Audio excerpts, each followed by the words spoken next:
नमस्कार दोस्तों, मैं अंकित डिजिटल शिक्षा पर आप सभी का हार्दिक स्वागत करता हूं। आज के इस सेशन में हम चर्चा करेंगे डेली करंट अफेयर के ऊपर। यह बेहद ही महत्वपूर्ण सेशन है। यदि आपको यह सेशन पसंद आए तो वीडियो को लाइक करें, चैनल को सब्सक्राइब करें और कमेंट करके अपना अवश्य फीडबैक दें।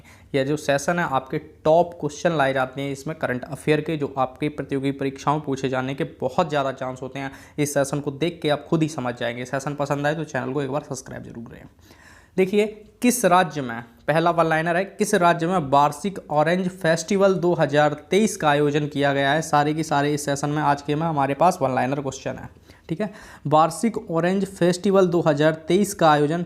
फेस्टिवल से जब क्वेश्चन आता है तो फेस्टिवल जरूर पूछा जाता है और उसमें नागालैंड का एक ना एक क्वेश्चन जरूर आएगा, क्योंकि नागालैंड के जो फेस्टिवल है बेहद ही महत्वपूर्ण है। तो वार्षिक ऑरेंज फेस्टिवल 2023 का आयोजन आपका नागालैंड में किया गया है। अगर आपसे पूछा जाए भैया बताइए कि वार्षिक ऑरेंज फेस्टिवल 2023 का आयोजन कहाँ किया गया, आप बताएंगे नागालैंड में किया गया। एक बार फिर से कि नागालैंड में वार्षिक ऑरेंज फेस्टिवल 2023 का आयोजन किया गया है। बार बार बोलने से याद हो जाता है, आप भी साथ साथ बोलिएगा।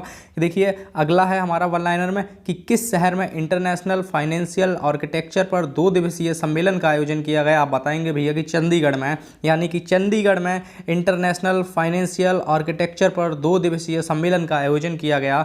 आप बताएंगे भैया कि चंडीगढ़ वह शहर है जहाँ पर इंटरनेशनल फाइनेंशियल आर्किटेक्चर पर 2 दिवसीय सम्मेलन का आयोजन किया गया है। याद रखिएगा, बेहद महत्वपूर्ण सेशन है। देखिएगा, आप अभी तक 2 ऊपर के वन लाइनर को देख के ही समझ गए होंगे कितना महत्वपूर्ण सेशन है ये। किस शहर में पहली G20 रोजगार कार्य समूह की बैठक का आयोजन किया गया। आप बताएंगे भैया कि जोधपुर में आयोजन किया गया है।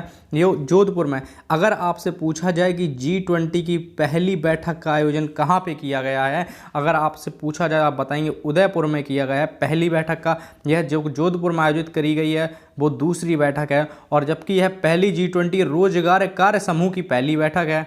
याद रखिएगा, ठीक है, याद रखिएगा, बेहद ही महत्वपूर्ण है आपके लिए। अब देखिए, आपसे अगर पूछा जाए बताइए कि भारत और किस देश के बीच पहली बार राष्ट्रीय सुरक्षा सलाहकार स्तर की बैठक का आयोजन किया गया। तो राष्ट्रीय सुरक्षा सलाहकार, क्या राष्ट्रीय सुरक्षा सलाहकार स्तर की जो बैठक है वो भारत ने अमेरिका के साथ की है। याद रखिएगा कि भारत और अमेरिका के बीच पहली बार राष्ट्रीय सुरक्षा सलाहकार स्तर की बैठक का आयोजन किया गया है। अगर आपसे पूछा जाए कि बताइए राष्ट्रीय सुरक्षा सलाहकार का बैठक का आयोजन किन 2 देशों के बीच हुआ, आप बताएंगे भैया कि जो है भारत और अमेरिका के मध्य हुआ है।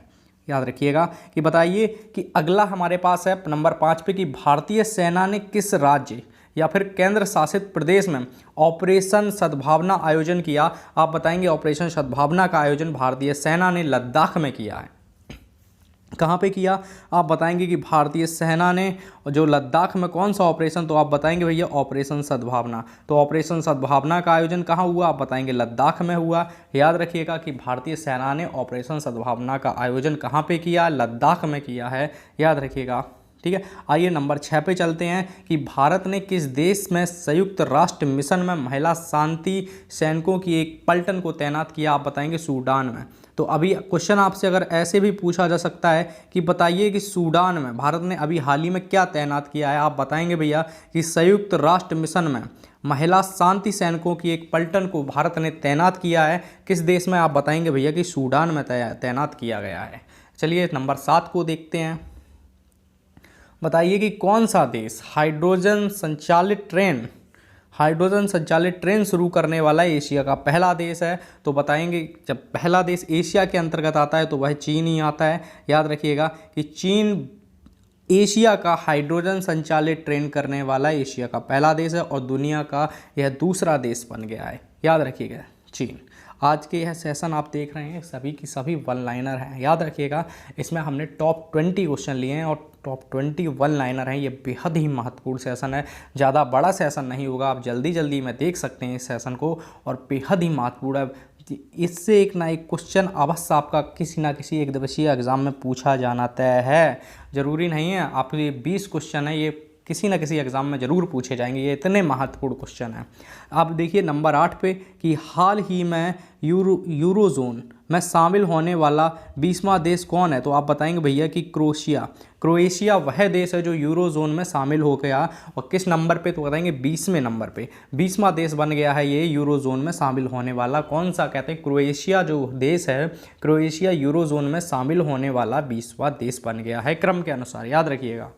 देखिए आइए नंबर 9 पे कि किस देश के ग्लासगो शहर में ब्रिटिश इंडिया आर्मी स्मारक बनाया जाएगा। ग्लासगो की बात करते हैं तो आपको याद है कि स्कॉटलैंड आता है ग्लासगो में, और ग्लासगो से आपको और कुछ चीज़ें भी याद आनी चाहिए अगर आप शिक्षक भर्ती की तैयारी कर रहे हैं। EBS में ग्लासगो से क्वेश्चन पूछा जाएगा क्योंकि यहाँ पे एक बहुत ही महत्वपूर्ण सम्मेलन बुलाया गया था। अब वो आप बताइएगा कमेंट करके यहाँ पे कौन सा ग्लासगो में सम्मेलन बुलाया गया था, किस देश में, यानी ग्लासगो शहर में ब्रिटिश इंडिया आर्मी का स्मारक बनाया गया। आप बताएंगे भाई ग्लासगो शहर कहाँ का है, तो ग्लासगो जो शहर है वो स्कॉटलैंड का शहर है, याद रखिएगा। आइए अब नंबर 10 पे चलते हैं। नंबर 10 में आपसे पूछा गया है the central government has recognise the year of enterprises of which state as the best practice model. आप बताएंगे कि भैया कि जो केंद्र सरकार ने किस राज्य में, ये उद्यमों है यहाँ पे, ये सही कर लीजिएगा, ये उद्यमों ईयर ऑफ एंटरप्राइजेस जो परियोजना है वो सर्वोत्तम अभ्यास मॉडल के रूप में किस स्टेट को मान्यता दी गई है, तो आप बताएंगे भैया केरला है। कौन है, यानी कि केरल ईयर ऑफ एंटरप्राइजेस जो प्रैक्टिस मॉडल होता है उसके लिए सर्वश्रेष्ठ का पुरस्कार दिया गया है, याद रखिएगा। आइए नंबर 11 के ऊपर चलते हैं। नंबर 11 में आपसे कहा गया है कि किसे फेडरल बैंक लिटरेरी अवार्ड 2022 से सम्मानित किया गया है, तो आप बताएंगे भैया कि केवड़ू, यानी कि केवड़ू को किससे सम्मानित किया गया है, तो फेडरल बैंक लिटरेरी अवार्ड 2022 से। ये इतना महत्वपूर्ण नहीं है, याद रखिएगा, ये इतना महत्वपूर्ण है नहीं। जो महत्वपूर्ण होगा हम आपको पहले ही बता देंगे, जो नहीं होगा वो भी बता देंगे। देखिए ये इतना महत्वपूर्ण है नहीं, फिर भी याद रखिएगा, कहीं ना कहीं अगर भूले भटके में पूछ लिया गया है किसी फेडरल बैंक लिटरेरी अवार्ड 2022, तो किसे प्राप्त हुआ, केवड़ू को प्राप्त हुआ, याद रखिएगा किसे, तो केवड़ू को प्राप्त हुआ। आप नंबर 12 के ऊपर चर्चा करते हैं। आइए देखिएगा नंबर 12 को कि किस अंतर्राष्ट्रीय हवाई अड्डे ने सर्वश्रेष्ठ स्थायी ग्रीनफील्ड हवाई अड्डे का पुरस्कार जीता है, तो आप याद रखिएगा क्वेश्चन आपसे यह पूछा जा सकता है कि किस राज्य के ने पूछा, तो आप बताएंगे गोवा क्या, और कौन सा हवाई अड्डा है, तो आप कहेंगे मनोहर अंतर्राष्ट्रीय हवाई अड्डा। मनोहर अंतर्राष्ट्रीय हवाई अड्डा जो कि गोवा में है, इसने अंतर्राष्ट्रीय हवाई अड्डे ने सर्वश्रेष्ठ स्थायी ग्रीनफील्ड हवाई अड्डे का पुरस्कार जीता। कौन सा पुरस्कार जीता, आप बताएंगे स्थायी ग्रीनफील्ड हवाई अड्डे का पुरस्कार जीता किसने, आप बताएंगे मनोहर अंतर्राष्ट्रीय हवाई अड्डा। और मनोहर अंतर्राष्ट्रीय हवाई अड्डा कहाँ पे है, तो यह गोवा का है। तो गोवा के मनोहर अंतर्राष्ट्रीय हवाई अड्डे ने सर्वश्रेष्ठ स्थायी ग्रीनफील्ड हवाई अड्डे का पुरस्कार जीता है। आइए चलते चर्चा करते हैं नंबर 13 के ऊपर। देखिएगा नंबर 13 में कहा गया कि वर्ष 2022 के सर्वश्रेष्ठ प्रतिष्ठित वैज्ञानिक श्रेणी में किस वैज्ञानिक को इंडियन अचीवर्स अवार्ड दिया गया है, तो आर विष्णु प्रसाद को, याद रखिए आर विष्णु प्रसाद को सर्वश्रेष्ठ 2022 के प्रतिष्ठित वैज्ञानिक हैं और इनको इंडियन अचीवर्स अवार्ड दिया गया है। तो आर विष्णु प्रसाद को इंडियन अचीवर अवार्ड दिया गया है 2022 के प्रतिष्ठित वैज्ञानिकों की श्रेणी में। याद रखिएगा इंडियन अचीवर अवार्ड किसे दिया गया है, आप बताएंगे आर विष्णु प्रसाद को दिया गया है। आर विष्णु प्रसाद को 2022 के लिए सर्वश्रेष्ठ प्रतिष्ठित वैज्ञानिकों की श्रेणी के लिए यह पुरस्कार दिया गया है, याद रखिएगा। आइए नंबर 14 के ऊपर बात करते हैं कि UPI और रुपे क्रेडिट कार्ड को जोड़ने वाला पहला निजी क्षेत्र का बैंक कौन सा बना, याद रखिए HDFC। कौन सा, HDFC वह बैंक है जो UPI और रुपे को क्रेडिट कार्ड को जोड़ने वाला पहला निजी क्षेत्र का बैंक बना है, याद रखिएगा। बैंकिंग में यह क्वेश्चन पूछा जा सकता है अगर आप बैंक की तैयारी कर रहे हैं वहाँ के लिए। हमने सभी परीक्षाओं को ध्यान में रखते हुए ये बहुत टॉप क्वेश्चन उठाए हैं, वन लाइनर में इनको लेके आए हैं। कि अब देखिए नंबर 15 पे कि किस बैंक ने हाल ही में इलेक्ट्रॉनिक बैंक गारंटी योजना की शुरुआत करी है, आप बताएंगे इंडियन ओवरसीज़ बैंक वह बैंक है कि जिसने इलेक्ट्रॉनिक बैंक गारंटी योजना की शुरुआत की है। क्वेश्चन आपसे पूछा जाए एक बार फिर से याद रखिएगा कि इलेक्ट्रॉनिक बैंक गारंटी योजना इंडियन ओवरसीज़ बैंक के द्वारा शुरू की गई है। चलिए नंबर 16 के ऊपर चर्चा करते हैं कि किस बैंक ने पहली बार 16 शहरों में ऑफलाइन डिजिटल भुगतान पायलट परियोजना ऑफलाइन पे शुरू की है, तो वह बैंक कौन सा है? तो HDFC वह बैंक है।